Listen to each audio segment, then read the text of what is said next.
She stood at the center of every room she ever entered, not because she was the loudest voice or the most experienced mind, but because she had mastered something far more powerful than either of those things.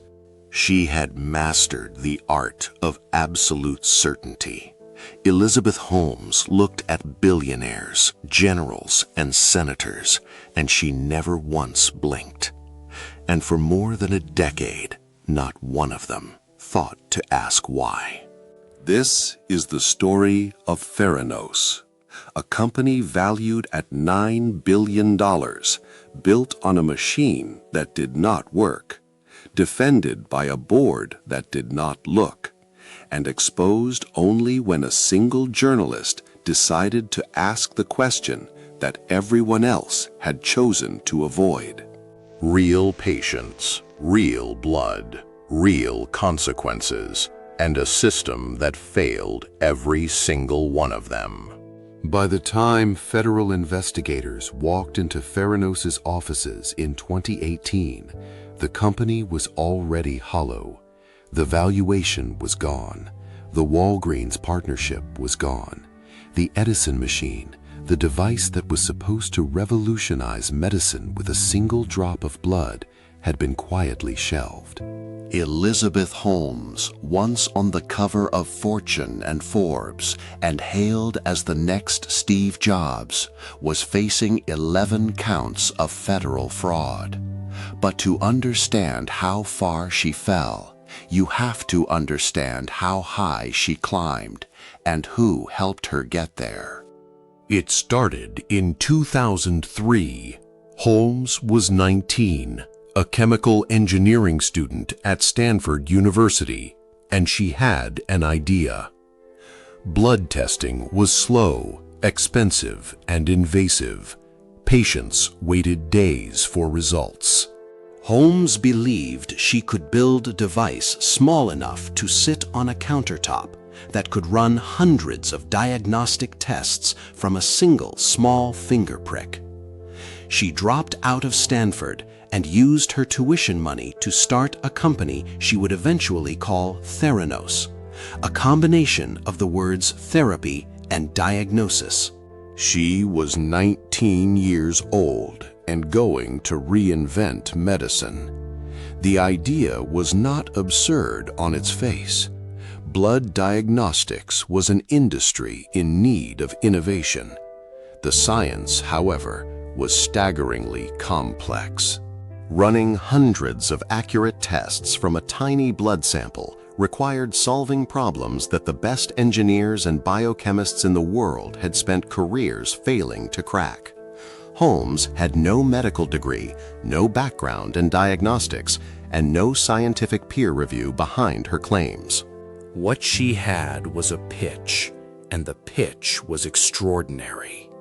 Here is where the story becomes something more than the story of one woman. This is the part that should make you deeply uncomfortable. Holmes built a board of directors that reads like a roster of American institutional power. George Shultz, former Secretary of State. Henry Kissinger, former Secretary of State. James Mattis, former Secretary of Defense. 2 former United States Senators, a former Navy Admiral, a former director of the Centers for Disease Control. These were not naive people, and not one of them had a background in medicine, biology, engineering, or diagnostics.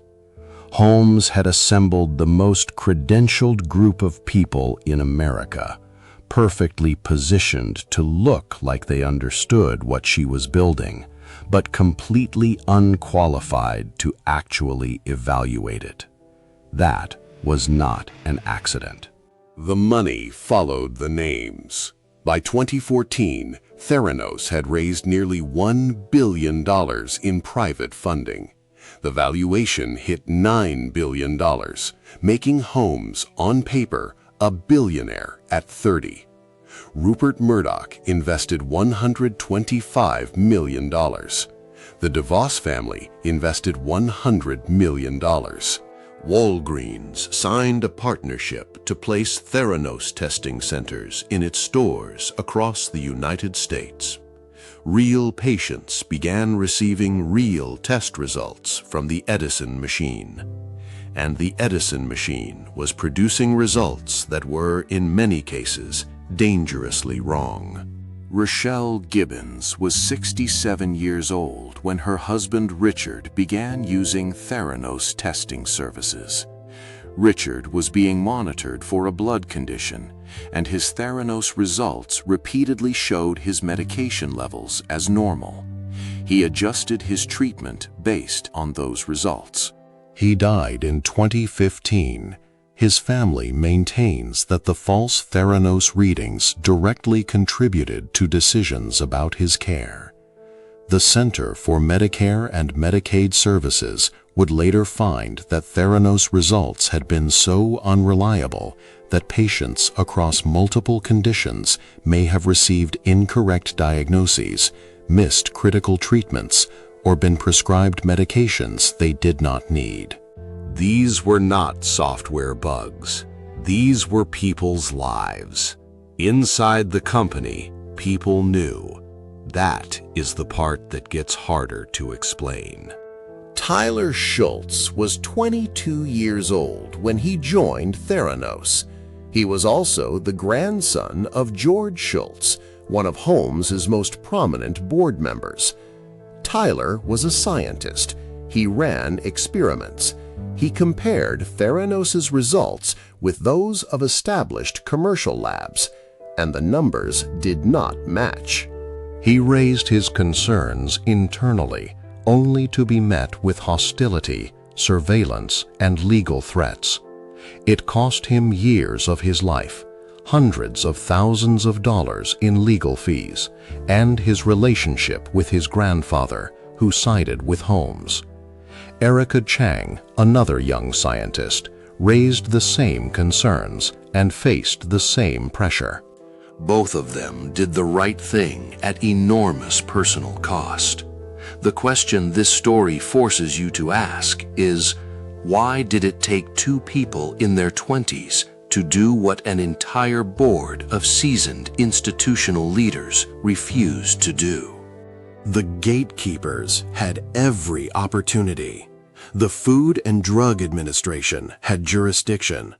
The Centers for Medicare and Medicaid Services had jurisdiction. The investors had the resources to demand independent scientific validation. The board members had the networks to call a credentialed biochemist and ask a single question. None of them did. Holmes enforced secrecy through non-disclosure agreements so aggressive that they became a wall around the science. But walls only work if no one wants to climb them. The story was too good. The founder was too compelling. The potential returns were too large. Looking closely was a risk to the narrative, and the narrative was worth $9 billion.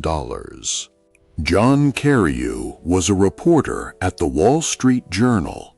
In 2015, acting on a tip, he began asking the questions that no one else in American financial media had bothered to ask. How does the Edison machine actually work? Has it been independently validated? The answers he found were devastating. His reporting, published in October 2015, triggered a cascade. The FDA found that Theranos' facilities were operating outside federal guidelines. The Centers for Medicare and Medicaid Services found deficiencies so severe that it banned Holmes from operating a lab for 2 years and revoked Theranos' laboratory certification. Walgreens terminated the partnership. The valuation evaporated. The $9 billion company was worth nothing. In 2018, a federal grand jury indicted Elizabeth Holmes and former Theranos president Ramesh Balwani on 9 counts of wire fraud and 2 counts of conspiracy to commit wire fraud. Her defense argued that she genuinely believed in the technology and had been deceived herself. The jury convicted her on 4 counts. In November 2022, she was sentenced to 11 years and 3 months in federal prison. Balwani was convicted on all 12 counts and sentenced to nearly 13 years. Holmes reported to prison in May 2023. The sentence landed on the front page of every major publication. But by then, something else had already happened.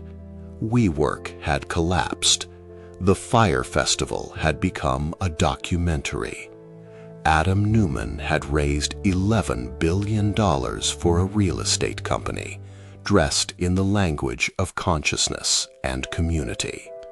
The era of founder mythology had produced not one Elizabeth Holmes, but a generation of them, each one betting correctly that investors would buy the person before they examined the product.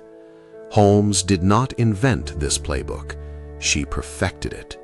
And when she went to prison, the playbook remained. The legal system decided what Elizabeth Holmes was guilty of. It did not decide what made her possible. The board members who lent their names to a company they never scrutinized faced no consequences. The investors who deployed hundreds of millions of dollars without demanding scientific validation faced no consequences. The system that rewards the performance of disruption over its substance has not fundamentally changed. Holmes is in a federal prison cell. The conditions that produced her are still fully operational.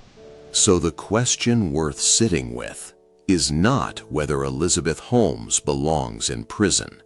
A jury of her peers answered that. The question is this: how many companies are operating right now with unvalidated technology, borrowed credibility, and a board full of powerful people who have decided not to look too closely? And who, at this exact moment, has the information that could expose it and is being told by a team of lawyers that speaking up will cost them everything? Someone always knows. The question is always whether anyone with power decides to listen. Coming up next on Crimes from the Shadows, we leave the bloodless laboratories of Silicon Valley and step into something far darker. A man in upstate New York convinced doctors, lawyers, actresses, and heiresses that he had discovered the secret to human potential. They paid tens of thousands of dollars to sit in his rooms. They recruited their friends, their sisters, and their daughters. And the ones who climbed high enough inside his organization discovered what he actually wanted. Keith Raniere called it a self-improvement program. Federal prosecutors called it something else entirely. The story of NXIVM is next. Real crimes, told cinematically.